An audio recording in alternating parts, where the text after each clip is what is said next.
Hi friends, எல்லாருக்கும் வணக்கம். Welcome to Nifty times now. Friends, இந்த இடத்துல பாருங்கள், ஒரு ட்ரேடிங் புக்கு வந்து நான் எடுத்து வச்சுருக்கேன். இந்த ட்ரேடிங் புக்கில் இருந்து நான் என்ன கற்றுக்கிட்டனோ அதை நான் உங்களுக்கு ஷேர் பண்ணலான்னு நினைக்கிறேன். அது மட்டும் இல்லை ஃப்ரெண்ட்ஸ், இது கண்டினியூவாக உங்களுக்கு ஒரு 10 வீடியோ வரும் நான் எதிர்பார்க்குறேன். ஏன்னா ஒவ்வொரு பார்ட்டாக நம்ம க்ரியேட் பண்ண போகிறோம். இந்த புக்கில் என்ன ஒரு ஸ்ட்ராட்டஜி சொல்லியிருக்காங்களோ அந்த ஸ்ட்ராட்டஜியை பார்த்துட்டு அப்படியே நம்ம கண்டினியூவாக இந்த ஸ்ட்ராட்டஜியை வந்து ஒரு சாஃப்ட்வேராகவும் க்ரியேட் பண்ண போகிறோம். அதாவது அமிப்ரோக்கர் சாஃப்ட்வேரில் ஒரு ஏஎஃப்எல் கோடும் க்ரியேட் பண்ண போகிறோம். ஃபைனலாக அந்த ஏஎஃப்எல் கூட உங்கள் எல்லாருக்கும் நான் வந்து ஷேர் பண்ணுறேன். ஃப்ரெண்ட்ஸ், இந்த புக்கில் நிறைய விஷயங்கள் சொல்லியிருக்காங்க. ஷேர் மார்க்கெட்டை பற்றி நிறையா விஷயங்கள் சொல்லியிருக்காங்க. அதிலேருந்து நான் ஒரு சில கண்டென்ட்டை மட்டும், எனக்கு பிடிச்ச கண்டென்ட்டை மட்டும் நான் எடுத்து உங்களுக்கு நான் ஷேர் பண்ணுறேன். ஃப்ரெண்ட்ஸ், இதில் பாருங்கள், இந்த இடத்துல இதை நான் கொஞ்சம் அப்படியே ஃபுல் வியூ பண்ணிக்கிறேன், உங்களுக்கு நல்லா தெரியணுன்றதுக்காக. ஃப்ரெண்ட்ஸ், ஃபஸ்ட்டு இவங்க என்ன சொல்கிறாங்கன்னா, நம்மளை பார்த்து ஒரு கேள்வி கேட்குறாங்க. அதாவது ஒரு இன்ட்ராடே ட்ரேடர், நீங்கள் என்ன ஸ்ட்ராட்டஜி யூஸ் பண்ணுறீங்க, நீங்கள் யூஸ் பண்ணுற ஸ்ட்ராட்டஜி சரியான ஸ்ட்ராட்டஜியா அப்படின்ற ஒரு கண்ணோட்டத்தில் அவங்க நம்மளை பார்த்து ஒரு கேள்வி கேட்குறாங்க. அது என்ன சொல்கிறாங்கன்னா, ஒரு சில எடுத்துக்காட்டு கொடுத்துருக்காங்க பாருங்கள். ஃப்ரெண்ட்ஸ், ஒரு இன்ட்ராடே ட்ரேடர் நீங்கள் வந்து ட்ரெண்ட் லைன் வரைகிறீங்க அப்படின்னா பாருங்கள், இந்த பாயிண்ட்லேருந்து இந்த லோவுக்கு மையமாக வச்சு ஒரு ட்ரெண்ட் லைன் போட்டிருக்காங்க, ரெண்டாவது ஒரு ட்ரெண்ட் லைன் போட்டிருக்காங்க, மூணாவதும் ஒரு ட்ரெண்ட் லைன் போட்டிருக்காங்க. இவங்க என்ன கொஸ்டின் கேட்குறாங்கனாக்க, இந்த 3 ட்ரெண்ட் லைனில் எது சரியான ட்ரெண்ட் லைன், சரிங்களா? இந்த 3 ட்ரெண்ட் லைனில் எது சரியான ட்ரெண்ட் லைன் அப்படின்னு சொல்லிட்டு நம்ம ஒரு டிசிஷன் பாயிண்ட் எடுக்க முடியும். எந்த ட்ரெண்ட் லைன்லேருந்து நம்ம டிசிஷன் பாயிண்ட் எடுக்கிறது அப்படின்னு சொல்லி ஒரு கொஸ்டின் கேட்குறாங்க. இதை நம்ம அப்படியே நிஃப்டிக்கு வந்து அப்ளை பண்ணுவோம். ஒரு எடுத்துக்காட்டுக்கு பாருங்கள், நிஃப்டியோட சார்ட் எடுத்து வச்சுருக்கேன். இதோட டைம் ஃப்ரேம் 5 மினிட் வச்சுருக்கேன். இப்போ நம்ம ஒரு இன்ட்ராடே ட்ரேடிங் பண்ணுறோம் அப்படின்னாக்க, இப்போ பாருங்கள், இந்த ஸ்விங்கோட லோவிலேருந்து இந்த ஸ்விங்குக்கு நான் வந்து அப்ளை பண்ணுறேன். அதாவது இந்த ஸ்விங்குக்கு நான் அப்ளை பண்ணுறேன் ஒரு ட்ரெண்ட் லைனு. அடுத்ததாக பாருங்கள், இந்த ஸ்விங்லேருந்து இந்த இடத்துக்கு நான் அப்ளை பண்ணுறேன். ஏன்னா அதுக்கும் அடுத்தபடியாக பார்த்தீங்கன்னா இந்த ஸ்விங்கோட லோ இது தான், சரிங்களா? இப்போ இந்த ஸ்விங்கோட லோ உடைச்சிட்டு மறுபடியும் கீழே வந்திருக்கு. இப்போ நான் அகைன் என்ன பண்ணுறேன்னாக்க, இங்கே கீழே இருந்து எடுத்து இந்த இடத்துக்கு நான் ட்ராயிங் பண்ணுறேன். அதாவது இந்த இடத்துக்கு நான் ட்ராயிங் பண்ணுறேன். இப்போ மார்க்கெட் வந்து மேலே போயிட்டுருக்கு. இப்போ பார்த்தீங்கன்னா அடுத்ததாக பேட்டர்ன் வந்து மாறிடுச்சு. இப்போ நான் என்ன பண்ண போகிறேன், இந்த பாயிண்ட்லேருந்து நான் இந்த பாயிண்ட்டுக்கு வரைகிறேன், சரிங்களா? இந்த பாயிண்ட்லேருந்து இந்த பாயிண்ட்டுக்கு வரைகிறேன். இப்போ பார்த்தீங்கன்னா எனக்கு ட்ரெண்ட் லைன் வந்து கரெக்டாக மேட்ச் ஆகலை. இப்போ நான் அடுத்ததாக என்ன பண்ண போகிறேன்னாக்க, இங்கேருந்து இதுக்கு ஒரு ட்ராயிங் பண்ணுறேன், சரிங்களா? இங்கேருந்து இதுக்கு ஒரு ட்ராயிங் பண்ணுறேன். ஃப்ரெண்ட்ஸ், இப்போ நம்ம பார்க்கும்போது உங்களுக்கு இந்த இடத்துல பாருங்கள், ஒரு 3 ட்ரெண்ட் லைன், இந்த இடத்துல ஒரு 2, மொத்தம் 5 ட்ரெண்ட் லைன் போட்டிருக்கோம். இதில் எது சரியான ட்ரெண்ட் லைன், இதை தான் இந்த ட்ரேடிங் புக்கில் கேட்குறாங்க, சரிங்களா?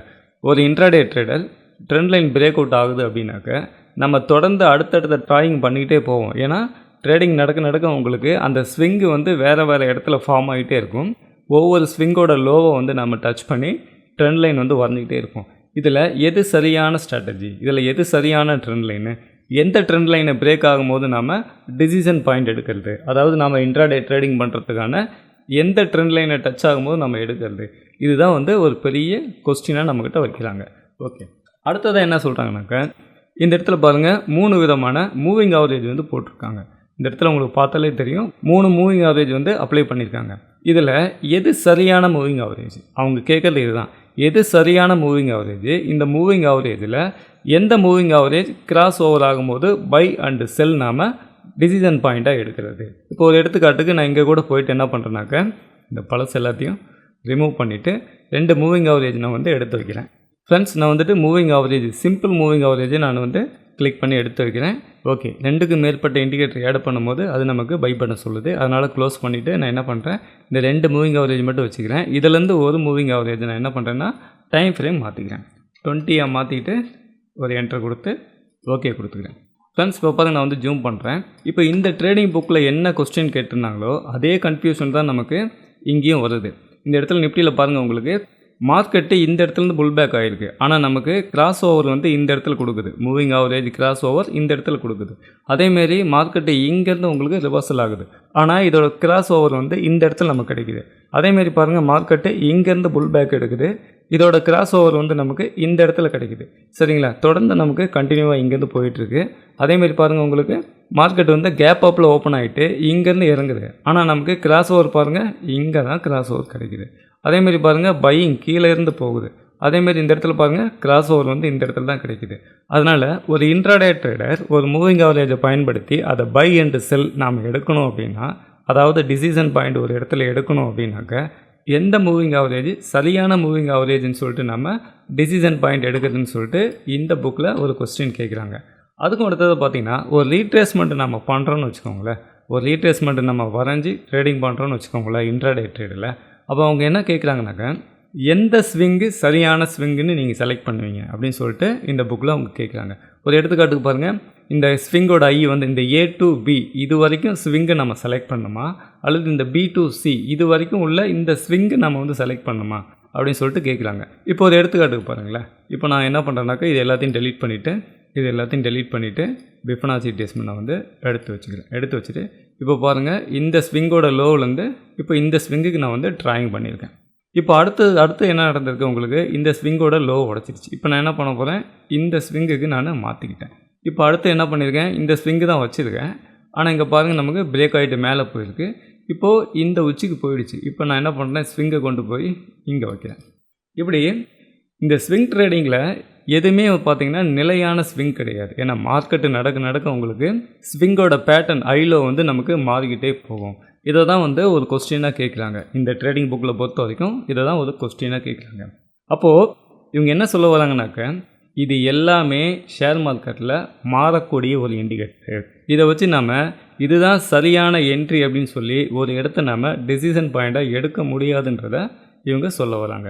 அப்போது ஒரு இன்ட்ராடே ட்ரேடர் சரியான ஒரு டிசிஷன் பாயிண்ட் எடுக்கணும் அப்படின்னா சேஞ்ச் ஆகாத ஒரு இண்டிகேட்டர் நம்ம செலக்ட் பண்ணணும்னு சொல்கிறாங்க. அதாவது ஒரு இண்டிகேட்டராக இருக்கட்டும், ஒரு லெவலாக இருக்கட்டும், ஒரு ஸ்ட்ராட்டஜியாக இருக்கட்டும், அது மாறக்கூடிய தன்மை இல்லாததாக இருக்கணும். மாறக்கூடிய தன்மை உள்ளதாக இருந்ததுனாக்க நமக்கு நம்ம எடுக்கக்கூடிய டிசிஷன் பாயிண்ட்டும் தப்பாகவே போகும். ஒரு எடுத்துக்காட்டுக்கு இதுதான் சரியான ட்ரெண்ட் லைன் பிரேக் ஆகுதுன்னு நம்ம நினச்சோம்னா அடுத்த ஒரு ஸ்விங் ஃபார்ம் ஆகும், மறுபடியும் மேலே போகும். அதுக்கு ஒரு ட்ரெண்ட் லைன் நம்ம செட் பண்ணோம்னா அதுவும் பிரேக் ஆகிட்டு மேலே போகும். அதுக்கு அடுத்தது இன்னொரு ட்ரெண்ட் லைன் நம்ம வந்து ஃபாலோ பண்ணுவோம். இந்த மாதிரி இந்த ட்ரெண்ட் லைன் அப்படின்றது ஒவ்வொரு ஸ்விங்குக்கும் மாற்றி அமைச்சிக்கிட்டே இருக்கும். இதை தான் நம்ம இந்த நிஃப்டி 50ல் பார்த்தோம். அதேமாதிரி ஒரு ஸ்விங் ட்ரேட் நம்ம ரீட்ரேஸ்மெண்ட் பண்ணுறோம் அப்படின்னாக்கா அதுவும் பார்த்திங்கன்னா ஒவ்வொரு ஸ்விங் வந்து மாற்றி அமைச்சிக்கிட்டே போகும். அப்போது இந்த ட்ரெண்ட் லைன் வந்து நிலையானது கிடையாது. இதுதான் நிலையான பாயிண்ட்டு, இதுதான் டிசிஷன் பாயிண்ட் அப்படின்ற ஒரு பாயிண்ட்டே கிடையாது. அது மாறிக்கிட்டே வரும். அதேமாரி மூவிங் ஆவரேஜ் போன்ற நிறைய இண்டிகேட்டரில் எல்லாமே மாறிக்கிட்டே வரும். இதுதான் நிலையான பாயிண்ட் அப்படின்றது ஒன்று கிடையாது. அதேமாரி இந்த ஸ்விங் ட்ரேடு, ரீட்ரேஸ்மெண்ட்டு இது எல்லாமே மார்க்கெட்டில் மாறிக்கிட்டே இருக்கும். அப்போ இந்த ட்ரேடிங் புக்கில் வந்து என்ன சொல்ல வராங்கன்னா இந்த மாறக்கூடிய லெவலை வச்சு நம்மளால் ஒரு டிசிஷன் பாயிண்ட் எடுக்க முடியாதுன்னு சொல்ல வராங்க.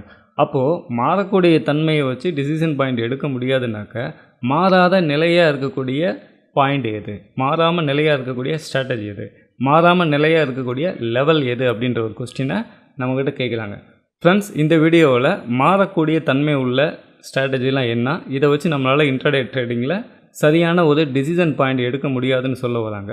அப்போது சரியான ஒரு டிசிஷன் பாயிண்ட் எடுக்கணுன்னாக்க மாறாத தன்மை உள்ள ஸ்ட்ராட்டஜி நமக்கு வேணுன்றதை இவங்க சொல்ல வராங்க. அப்போது எதெல்லாம் மாறாத தன்மை உள்ள ஸ்ட்ராட்டஜி அப்படிங்கிறத நம்ம அடுத்த வீடியோவில் பார்க்கலாம். இந்த வீடியோ உங்களுக்கு ரொம்ப யூஸ்ஃபுல்லாக இருந்திருக்கும்னு நம்புகிறேன். தேங்க்ஸ் ஃபார் வாட்சிங்.